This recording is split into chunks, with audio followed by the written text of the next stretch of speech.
Hello, good evening, everyone. Welcome to another interview with MarionTheScribe. Congratulations on your Victor's Dream. Thank you. This book you have to get it because the journey was emotional and beautiful for me reading to be able to ask some questions. Um, I guess what I would want to know from Marion, from you, for me, reading it was quite a journey. As I said, it was emotional. There were few chapters that I had kind of a difficulty reading because we would have shared similar experiences, and so because of that, I shied away from reading, especially chapter 3. But when you get the book, you'll understand what I mean. Um, but I would like to know what was the journey like writing for you? Thank you. Thank you. First of all, thank you so much to everyone who's shared so far. It is an honor to be here, and I'm truly grateful. This journey, well, to be honest, this book should have been out from November 2023. Where it was done by the end of November because that was when I requested it for. However,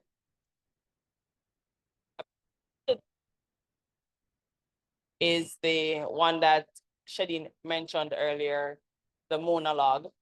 And just going through that was such an emotional journey that I delayed doing this part. But the thing is, I cannot not be real. Sure. I have to write what's on my heart. And as the Lord has told me before, when I write, that's when my healing will come. And so it was challenging, but in order to heal, you have to face the things that hurt you. You have to forgive. You have to allow the process to happen, allow the healing process to go through. And so it was challenging, but I'm glad that I'm through with it. And I am glad that it is already impacting. For that, all praise be to God. Yes, yes. So, wow. Well, thank you for writing as well, because it's through your pen that many will be delivered. Bless the Lord. Yes, so you were told and you see it's happening. And so I'm going to ask you to read the first piece from the book. It's entitled, Is She a Victim? All right. All righty. All right. So this piece is actually the basis for this particular book. Is she a victim? One definition of victim is a person who has come to feel helpless and passive in the face of misfortune or ill treatment. This is the meaning I want to challenge in relation to her. That her who sees her abuser in charge of educating others on sexual harassment in the workplace, and she looks the other way. There was mutual attraction, but a quick check-in as she passed his office turned to something horrendous for her. He ignored her nose. He fought her and had his way, leaving her in panic and fear. How could this happen again? No doubt, she had to be silent about it because what was her excuse? Even though it was not a rendezvous and it was perfectly safe in parameter to her office, what could she do? So she walks around as if nothing happened. She confronted him and he apologized, saying he did not realize that she did not want it, even after the nose. When she told him of 2 other incidents it conjured up, he became counselor and recommended how she should deal with the trauma. This was trauma 3 added to her list. So I wonder, how is she helpless and passive when she has to walk with her head high as if nothing happened? Because of her silence, she's expected to work with this person just like she had years before. A close friend she trusted and adored betrayed her. Out of concern, she took lunch for him because he was ill, and his thank you came in the form of lust and lack of self-control. She was confused. Was she tricked into going there? This was one of her closest friends. How could he? How could she face tomorrow when he stepped into her office? How could she pretend all was okay among their circle of friends? How was he different from that other friend of yesteryears? Inseparable they were, family friends. Events and church socials were their chill spots. The only boy she could go out with. He was trusted. A fateful day changed all of that for her. Her friend became her enemy.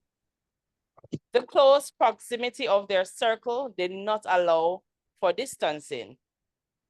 Was she practicing for the other two roles she acted so well? She successfully convinced everyone that the disconnection they saw between them was nothing. In public, she put on a grand show, but behind closed doors, he dared not call her phone. One common thing in all three scenarios, she was able to confront each of them. She made an attempt to reclaim her honor. Neither of them wanted her to sound the alarm nor despise him. She kept her mouth shut until years had passed. To this day, she has not revealed all because she does not want to cause any contention. She has tried to forgive them and herself. Her aim is to grow and value herself. She found herself struggling to accept healthy love. If someone should come seeking to be patient and selfless with her, she may not receive it. She has gotten used to being silent and learned to push through the facade. She may be a victim with a victor's dream. One day soon, she will step into healing and wholeness. She will be fierce and fearless. She will be Victor. Awesome, awesome. And Thank you. all the emojis in the chat. Thank you. Beautiful.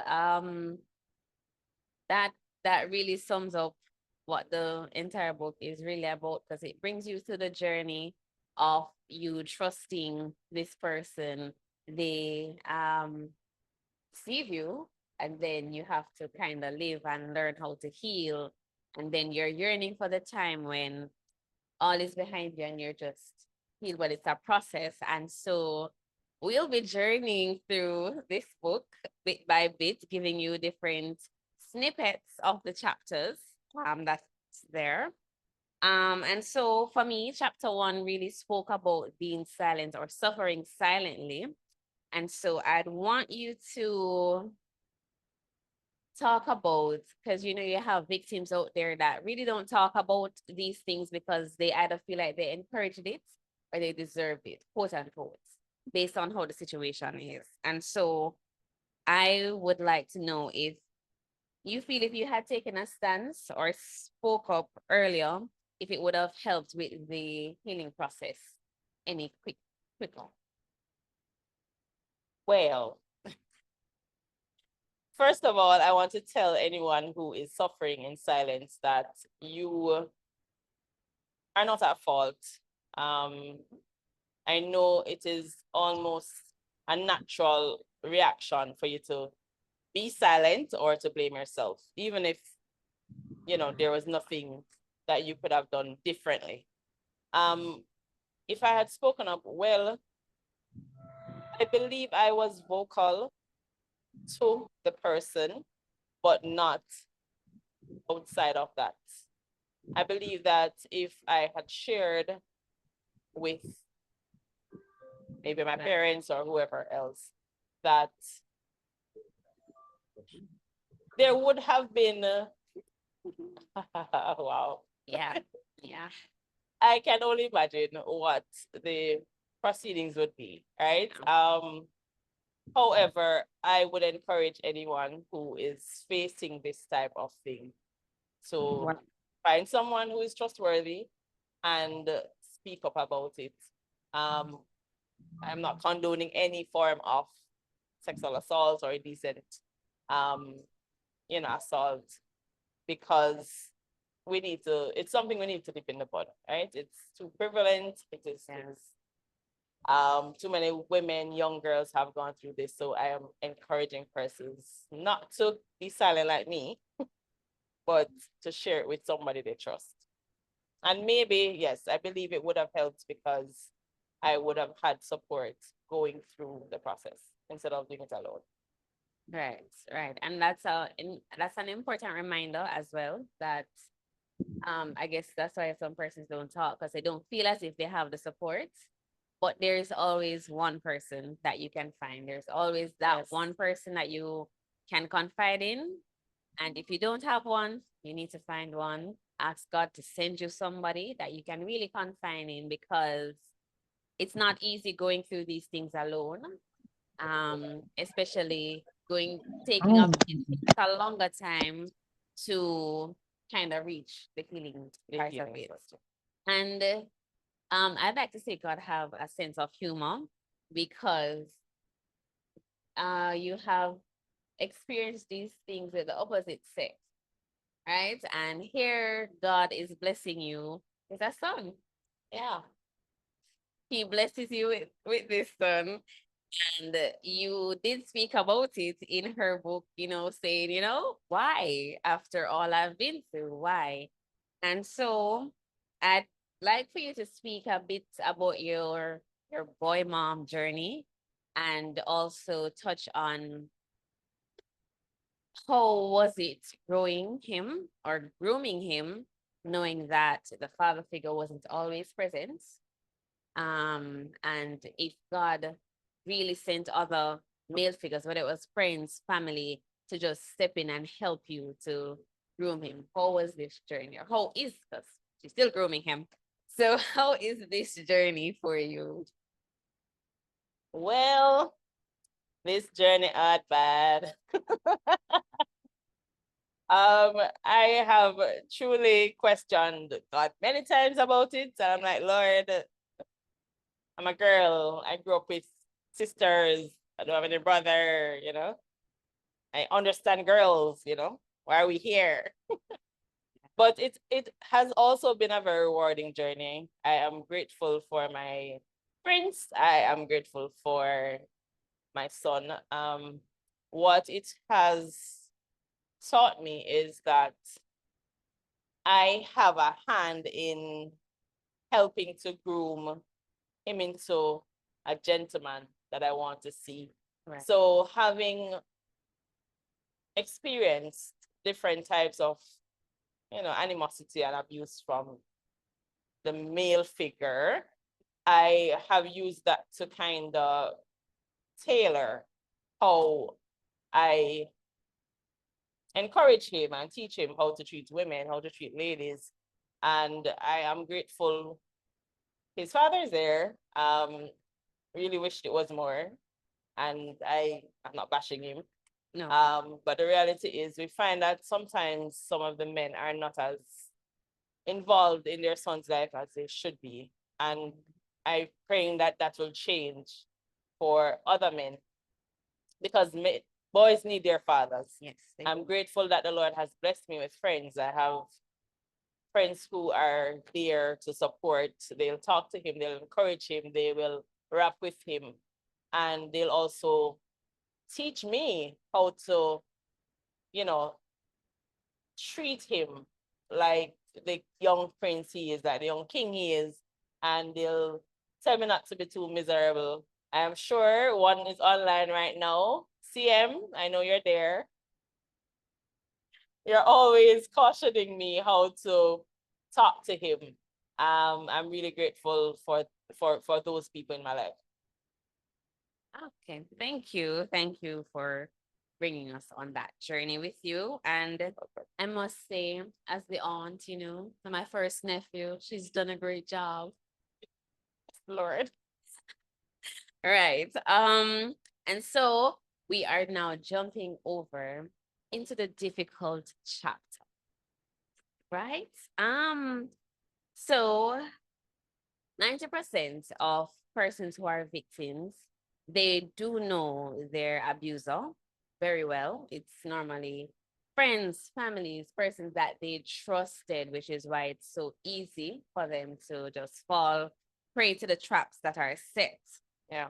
And you said, you asked a question with opening this chapter, and you said, at what point do I call these men my abusers?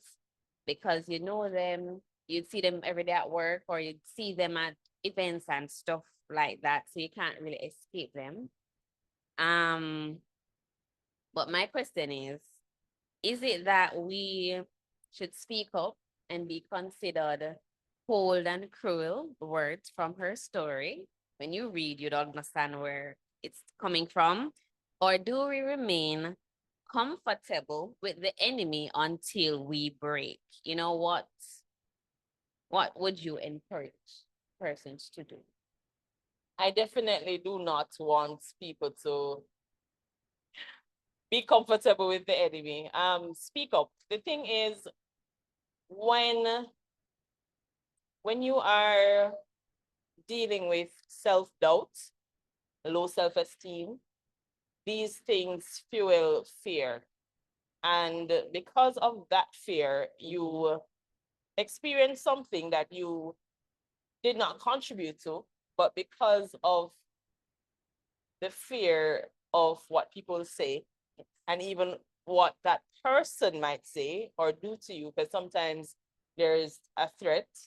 Thankfully, I did not have that level of threat to say this and this will happen, but I was coerced or asked not to say anything.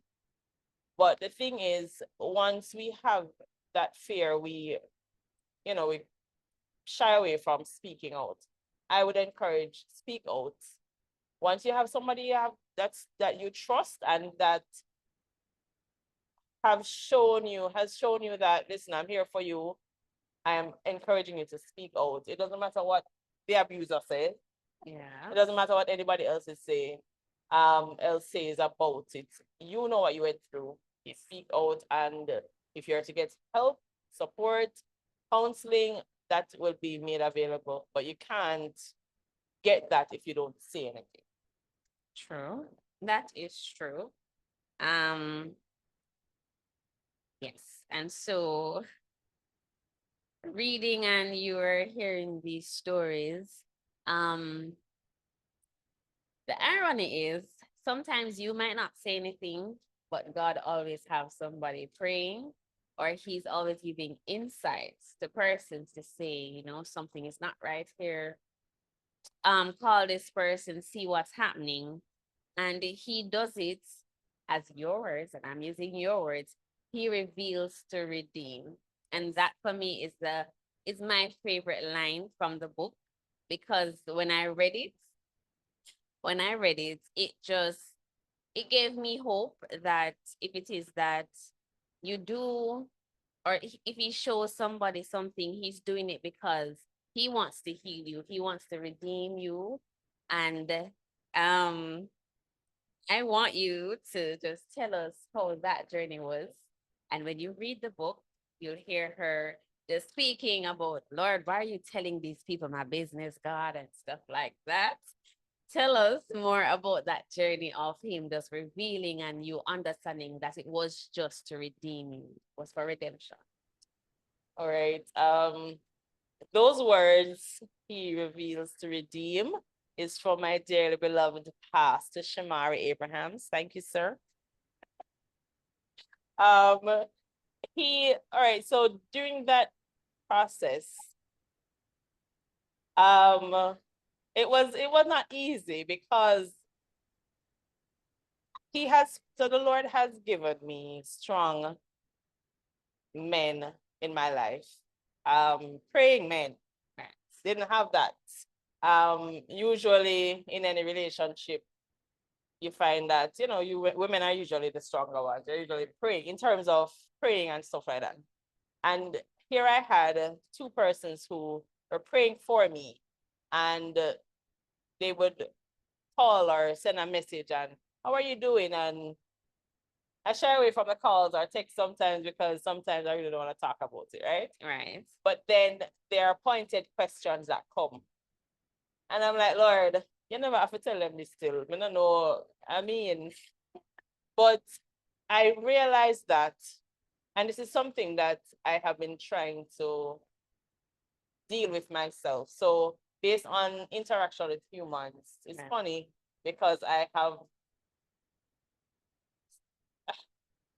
pulled away from being vulnerable with my heavenly Father, which don't make no sense because him say I know everything already. That's right. However, he still wants us to tell him everything. So he's saying these things. These persons are asking me these questions, specific questions, intimate questions that the Lord would have revealed. And I'm like, Lord, I don't want to talk about this today. But it is dealing with that, dealing with the questions as they come, facing myself, facing the things I've gone through and what they represent in my life. Those were the steps I had to take to get healing. It wasn't always easy. I was crying all the while. And the cries helped, and the prayers came after that as well. So it was a grueling process, but I am grateful for that process. Yes. So if you have somebody who you talk about a real friend who will ask the difficult questions or tell you the truth, yeah, that is what you need. To go to accept that, listen, this has happened. I need to step over this obstacle, and then only then you can heal and heal properly. Right. Thank you for sharing. And just as how we are different, maybe how God would reveal stuff about you, he wouldn't do the same about me or anybody else because he deals with us on an individual basis. Right. Because he knows us, he's our father. So he knows how to get through to us, which is why I guess he used that method with you because he know how you be. Yes, stubborn and tough sometimes. Yeah, true. Right. That's why he would go that way. And so, as you're talking about the friend that would ask these difficult questions or pray you through, this journey is really not possible without God or without godly support. And in the last chapter, you were just really surmising how you had persons in your corner praying for you. Can you share how important it is for your circle, like even if it's not like a family, but your closest circle, these persons who you call your ride or die, how important it is to have praying people in your circle? Very, very, very, very important. It's extremely important because these people are concerned about your entire well-being, not just on a physical level, but also on a spiritual level. You can find that even when you're doing things in the temporal, so to say you have financial issues, whatever the issues are, there are persons who are there to support you, show you how to save better and make better decisions, choosing better jobs, stuff like that. But in addition to that, there's also the need for the spirit man to be strengthened. And sometimes we can't pray for ourselves, to be honest. Sometimes we're going through some things, and it is the prayers of those who are closest to you that will carry you through. So I am very grateful for my circle. My circle know themselves very well. I thank God for you. And I pray that He will continue to bless you. But it's extremely important to have that support. Indeed, it is. I do endorse that. And we are really closing off our interview, but I will read a comforting excerpt for me from the book. And it's just, I think it's like the second to last paragraph of the piece entitled Shame Held Me Captive. It says, but oh, what a day it will be when I arise and separate myself. I will no longer be worried about people's opinions. I would have stepped out and shaken off the dust, boldly declaring I do not look like the storms I was in. I am now experienced and able to help you through. I no longer live there, and the shame is gone. For me, that was how the book ended was beautiful because you go through the journey. And if it is that you experience anything similar, you would have gone through the feelings. You're realizing that, okay, I need to talk to somebody. And then with just the closing pieces and the closing chapter, you're like, all right, God, I see you. I see redemption coming. I see the break of day just coming through. Um, how was writing that piece for you? Shame held me captive and you're looking forward to being free and stuff. All right. This particular piece, I wrote this the 28th of March, 2022. There was a situation that arose at the time, and I was thinking about someone who was in pain, someone who was in a place where they were still in turmoil. And I was also looking at an aspect of my life. And you want to help the other person, but because you have not fully gotten over where you are, because you are still in that space. So if you are hurting and I am hurting, I can empathize with you, but I can't even show you how to get out because I am still in that place. Right. Yeah. And so it is when you have moved to a new address where you know that you can shout it out because it won't come back to haunt you. Yes. Because sometimes people are in abusive situations, for example, and you know somebody else being abused. However, if you try to help the person and your abuser hear about it, usually it can come back to haunt you. Right. Because the person might come and say, oh, you're over there, help Keisha, and whatever the repercussions are. But when you have relocated and the person has no longer has a hold on you, you are able to assist, you're able to speak from experience, and you are able to give the practical steps on how to get out of the situation. Right. So that's it. Thank you. Thank you for sharing.